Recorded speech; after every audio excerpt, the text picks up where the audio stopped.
So, Foreign Secretary, the new round of sanctions from EU against Iran was just announced, and they seem to cover a broad set of sanctions from oil industry, oil transportation, to banking and metal exports even.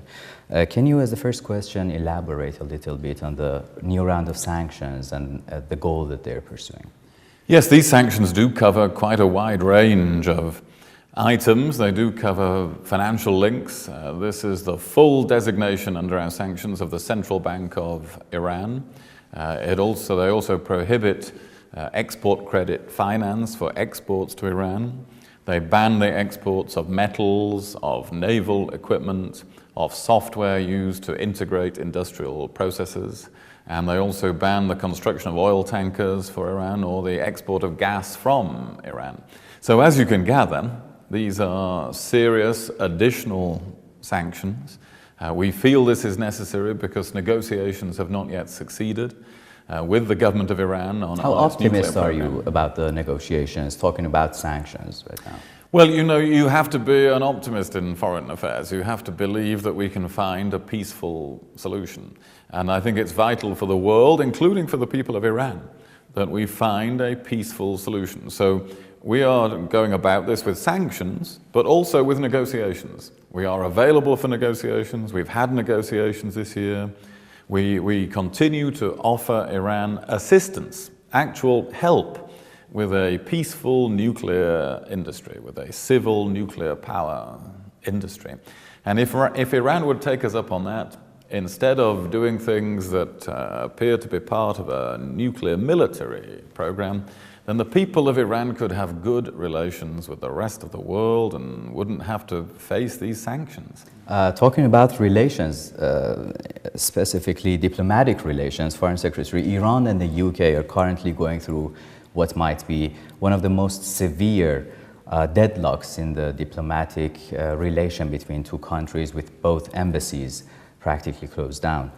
So how does this situation, in your opinion, affects the approach of Britain and 5+1 toward Iran?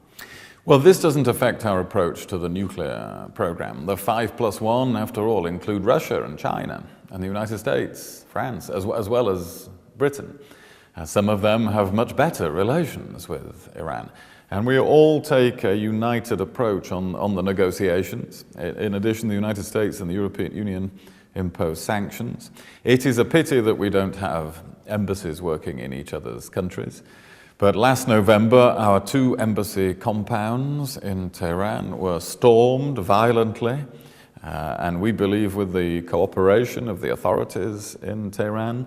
So we cannot, in those circumstances, maintain an embassy in Tehran, and therefore I had to close the Iranian embassy in London at the same time. And how does that change your approach as the diplomatic system of Britain, as Britain to Iran, not as 5+1? As I say, that hasn't changed our approach to the nuclear program. It makes it more difficult for the people of Iran to get visas because the embassy isn't there. This is a pity, as I say. And so it doesn't change our approach to the nuclear program. This is a concern of the whole world, that Iran is pursuing a nuclear program and cannot demonstrate to the world, even to independent observers like the IAEA, that this program is for peaceful purposes. And if Iran continues on this path, either they will face a conflict about this, or other countries in the region will develop nuclear weapons as well. And that means a lifetime of insecurity and worry for the people of Iran. Are you in favor of a regime change in Tehran? That's up to the people of Iran. Are you? Our agenda is not about regime change. I may have opinions about governments all over the world, but we are not in the business of regime change. Our objective in our policies towards Iran is not regime change.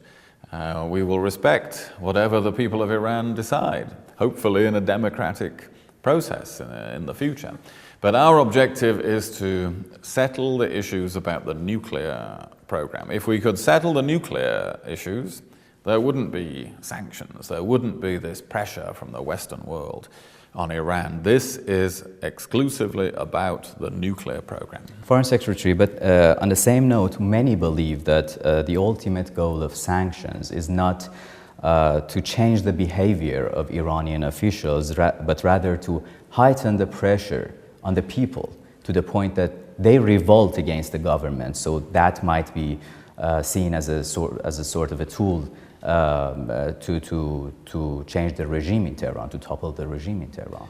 That's not our objective. In fact, we try to avoid as far as possible in our sanctions those things that have a direct impact on people. We make a humanitarian exemption in our financial sanctions. We exempt things like food imports from our sanctions. So we're not trying to hurt the people of Iran. Of course, there is an impact on the people of Iran of measures that have such a big economic impact. That is inevitable.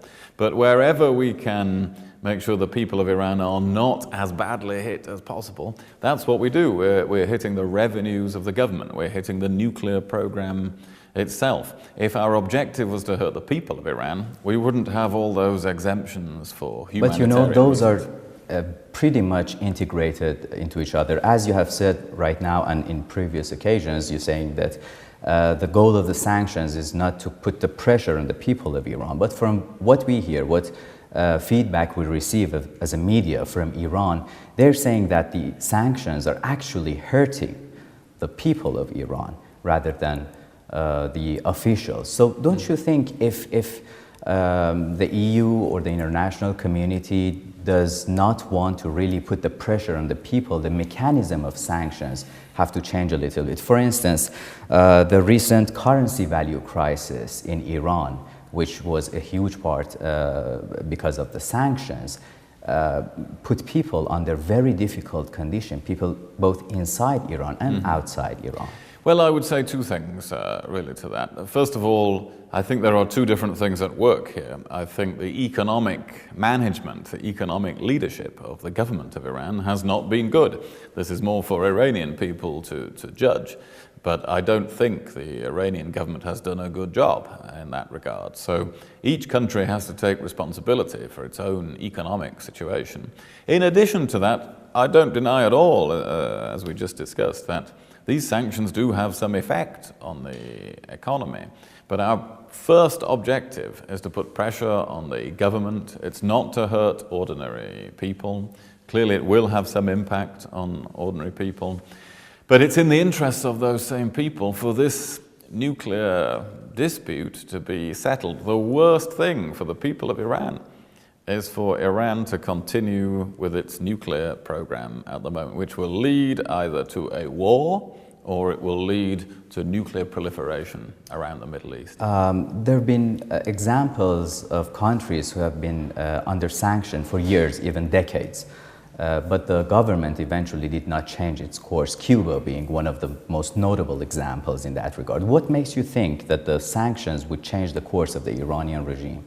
Well, these are strong sanctions. They do have a big impact. Of course, we cannot guarantee at all from outside Iran that this will change the course of the government. But it is better than any other approach. We are trying to avoid conflict. We're trying to come to a peaceful negotiation. So all the time with sanctions, we are offering credible negotiations at the same time. Every other approach has failed. Negotiations without sanctions has not succeeded. We don't want to see a conflict with people being killed.